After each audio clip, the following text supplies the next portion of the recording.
40 नंतर केस पांढरे झाले, 40 नंतर चष्मा लागला, 40 नंतर पोट सुटलं, 40 नंतर थकवा आला.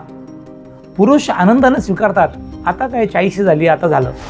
स्त्रीचं लैंगिक आयुष्य वेगळं, पुरुषाचं लैंगिक आयुष्य वेगळं. पण गाडी 2 चाकाशिवाय चालू शकत नाही.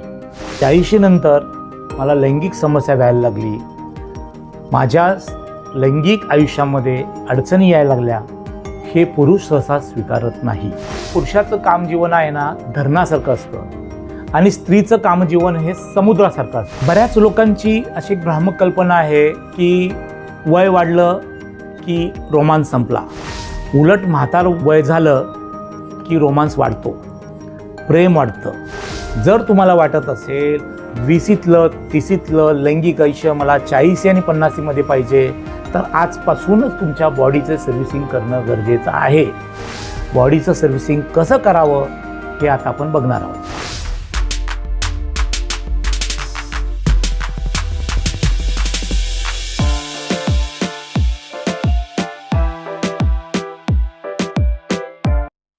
नमस्कार, मी डॉक्टर सुरेश पाटील, मनोविकार तज्ज्ञ, लैंगिक समस्या तज्ज्ञ. आजचा विषय कामसंवाद. Naughty at 40. जरा शब्द ऐकून किंवा नाव ऐकून तुम्हालाच थोडंसं काहीतरी वेगळं वाटेल.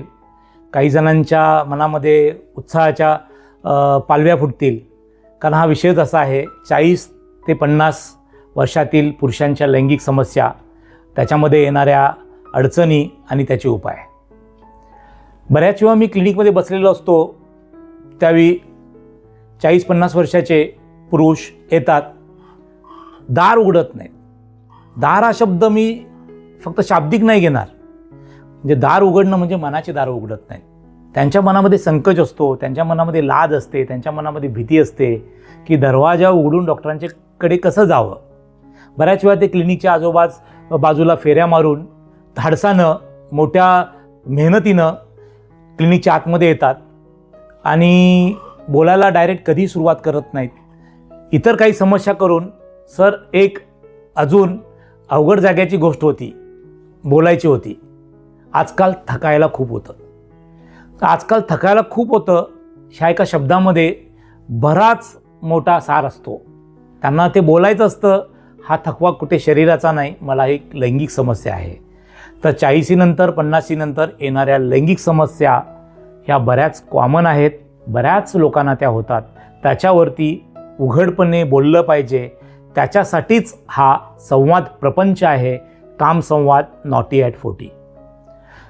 तर मी पुरुषांच्या बद्दल काय गेल्या काही वर्षातले अनुभव आहेत ते मी तुम्हाला पहिला सांगणार आहे. 40 नंतर केस पांढरे झाले, 40 नंतर चष्मा लागला, 40 नंतर पोट सुटलं, 40 नंतर थकवा आला. पुरुष आनंदाने स्वीकारतात, आता काय 40 झाली, आता झालं.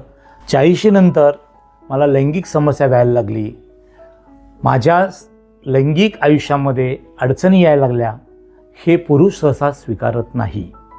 कारण आपण आयुष्यभर पुरुष राहणार आहोत आणि लैंगिक संबंध पहिल्यासारखेच बनले पाहिजेत, असा अट्टहास, असा स्वार्थ, अशी इच्छा प्रत्येक पुरुषाची आयुष्यभर असते. थोडक्यात पुरुष आयुष्यभर हा पती बनण्याच्या मोडमध्ये असतो, पिता बनण्याच्या मोडमध्ये येत नाही.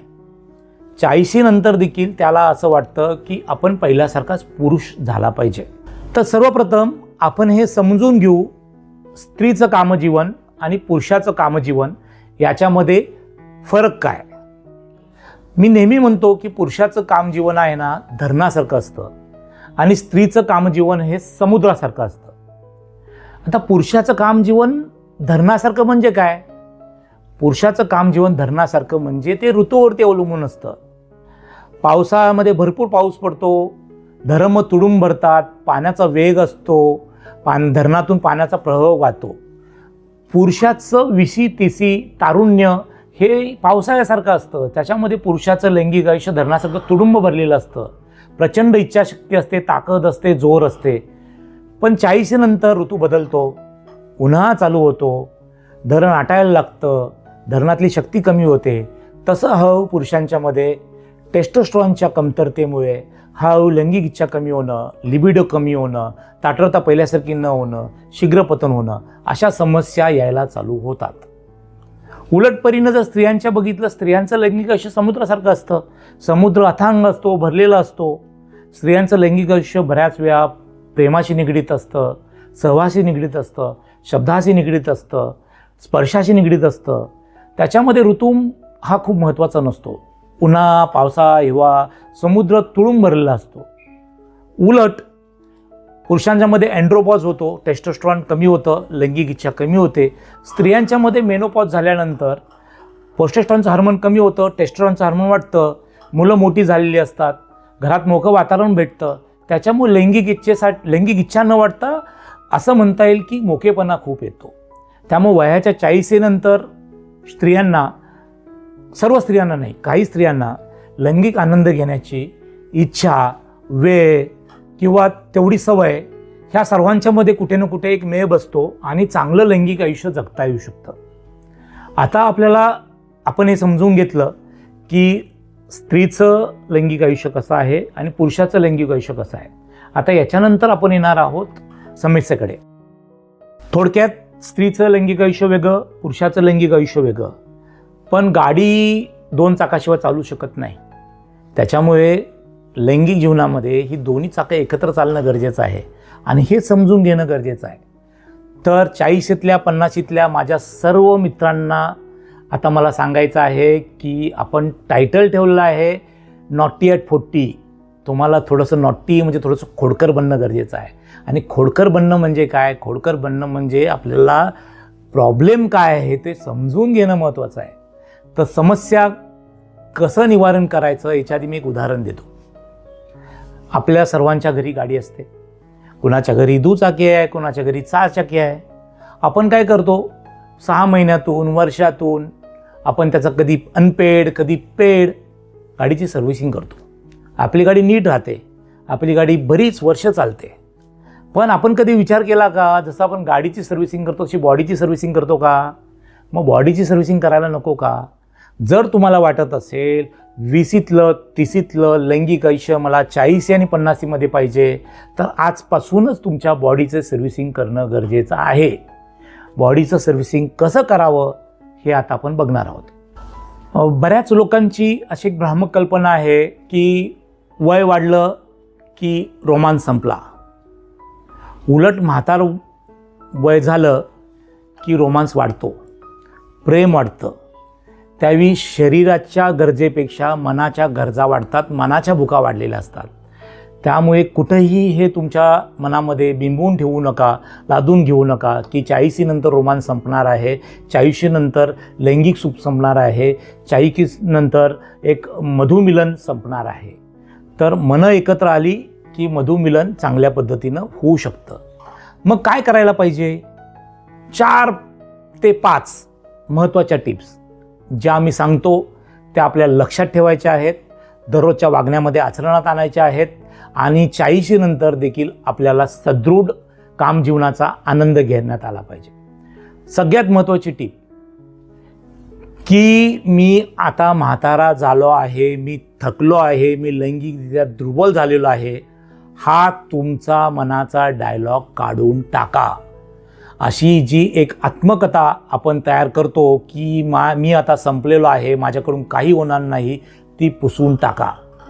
पुरुष हा मरेपर्यंत पुरुषच असतो. त्याची ती पुरुषत्वाची भावना कमी झाली आणि कुठेतरी ती दाबून ठेवली की माणूस समजायला लागतो की मी आता पहिल्यासारखा राहिला नाही. तुम्ही बऱ्याच लोकांची उदाहरणं बघा. अमिताभ बच्चन 75 वर्ष, सुनील गावस्कर 74 वर्ष, अनिल कपूर 65 वर्ष, आपले जिम चालणारे तळवकर साहेब 85 वर्ष, हे अजून देखील तरुण आहेत. कारण त्यांनी म्हातारपण स्वीकारलेलं नाही. जर तुम्ही म्हातारपण स्वीकारलं तर तुमचं तारुण्य नाहीशी होणार. तर सर्व लोकांना ही माझी कळकळून विनंती आहे की मी तरुण आहे, मी तरुण राहणार आहे, हा शब्द तुम्ही वापरलात तर तुम्ही कधीच म्हातारे होणार नाही, तुम्ही महान तारे होणार. दुसरी महत्त्वाची गोष्ट, व्यायाम करा. व्यायाम हे जसं करोनाच्या वेळी आपण लोकांना लसी दिल्या तसं म्हातारपण येऊ नये आणि लैंगिक आरोग्य चांगलं राहावं, आपण आयुष्यभर पुरुष राहावं म्हणून दिली जाणारी लस आहे ती व्यायाम. आज तुम्ही आहात तर जग आहे, तुम्ही आहात तर शरीर संबंध आहे, तुम्ही आहात तर लैंगिक सुख आहे. तर तुम्ही चांगले राहण्यासाठी दररोजचा 1 तास हा तुमच्यासाठी द्या. व्यायाम म्हणजे काय? मी तुम्हाला सांगत नाही की जिममध्ये जाऊन वजनं उचला, जिममध्ये जाऊन तुम्ही मोठे मोठे काहीतरी दाखवणारे तसे एक्सरसाइज करा. एरोबिक एक्सरसाइज 1 तासामध्ये 45 मिनटं फास्ट चालणं हा जगातला सुंदर व्यायाम. जमत असेल तर सायकलिंग सुंदर व्यायाम, पोहणं सुंदर व्यायाम. हे 3 पद्धतीचे व्यायाम तुमचे लैंगिक आयुष्य पुढे चांगले ठेवण्यासाठी खूप चांगली मदत करू शकतात. तिसरी महत्त्वाची गोष्ट, चांगली झोप घ्या. मी पुन्हा सांगतो, झोप म्हणजे माणसाच्या हार्डवेअरला, मशीनला मिळालेली सुट्टी आहे. आपण एखादं मशीन दररोज चालवत राहिलो, 24 तास चालवलं तर खराब होतं. आपण काही तास मशीन बंद ठेवतो, मग मशीन अजून चांगलं काम करतं. शरीर एक प्रकृतीनं बनवलेलं सर्वात चांगलं मशीन आहे. त्या मशीनाला आरामाची गरज आहे. त्यामुळे 6 ते 8 तासाची झोप ही तुमचं लैंगिक आयुष्य चांगलं करणार आहे, येणारे लैंगिक वार्धक्य थांबवणार आहे. चौथी महत्त्वाची गोष्ट, तुमचं BP आणि शुगर रेग्युलर चेक करा. BP आणि शुगर हे लैंगिक आरोग्याला च्या कुंडलीला लागलेले राहू केतू आहेत. BP आणि शुगर जर तुमच्या आयुष्यामध्ये आले, कुंडलीमध्ये आले, तर हे राहू केतू तुमची कुंडली, आरोग्य कुंडली बिघडून टाकणार आहेत. त्याच्या नियमित 6 महिन्याने, वर्षभराने तुमची BP शुगर चेक करा. आणि सर्वात महत्त्वाचा सल्ला, मधुचंद्र हा एका रात्रीसाठी नसतो. चंद्र दररोज उगवतो. तुम्ही तुमच्या तोंडातून मधू, साखर टाकली, चांगलं गोड बोलला तर प्रत्येक रात्र मधुचंद्र होऊ शकते. त्याच्यामुळे पार्टनरशी, जोडीदाराशी चांगल्या गोष्टीनं संवाद साधा, गोड गोड गोष्ट बोला. छोट्या छोट्या गोष्टीमध्ये रोमॅन्टिक व्हा. एखादा पिक्चर बघायला जाणं, एखाद्या सहलीला जाणं, चांगली साडी घातल्यानंतर स्तुती करणं, एखादा गजरा, एखादं फूल देणं. ह्याच्यासाठी काय वय लागत नाही, यासाठी तरुण राहावं लागत नाही, मन तरुण लागतं. तर आपल्या पार्टनरशी चांगला संवाद साधा, आपल्या मनातल्या भावना बोला, आपल्या अडचणी असतील तर त्या सांगा. बेडरूम हा वादाचा विषय नाही आहे. जे काय फाईट करायचे आहेत त्या बाहेर करा. बेडरूम हे नेहमी क्लीन राहिलं पाहिजे. तिथं तुम्ही काहीही बोलू शकता. तिथली जी शांतता आहे ती शांतता स्मशान शांतता नाही पाहिजे. तिथले जे आवाज आहेत ते तुम्हाला मनाला आनंद देणारे, तारुण्य ठेवणारे आवाज पाहिजे, संवाद पाहिजे. तर एक पार्टनरशी संवाद साधा. आणि मी पुन्हा एकदा सांगतोय, नॉटी ॲट 40 हे आजपासूनच चालू करा. 41, 42 पासून 81, 82पर्यंत पुढची 40-50 वर्ष तुमचं लैंगिक आयुष्य हे चांगले राहणार, याची ग्वाही मी तुम्हाला देतो. तर चला, गाडीत बसा आणि एक मोठा प्रवास परत आपण सगळे सुरुवात करूया. कारण कामसंवाद मुळात आहेच लाजेपासून जागृतीकडे जाण्यासाठी. हा एक संवादाचा विषय आहे. मी आज तुमच्याशी बोलतोय. हे प्रत्येक 40 वर्षाच्या, 50 वर्षाच्या, 60 वर्षाच्या, 70 वर्षाच्या आपल्या मित्राला, आपल्या मैत्रिणीला हा व्हिडिओ नक्की पाठवा. त्यांना देखील सांगा, भाई शेर कभी बूढ़ा नहीं होता है, शेर अभी भी जंगल का राजा है. तो चलो आज से बनते हैं शेर. और हा व्हिडिओ सगळ्यांना शेअर करा. चॅनल सबस्क्राईब करायला सांगा.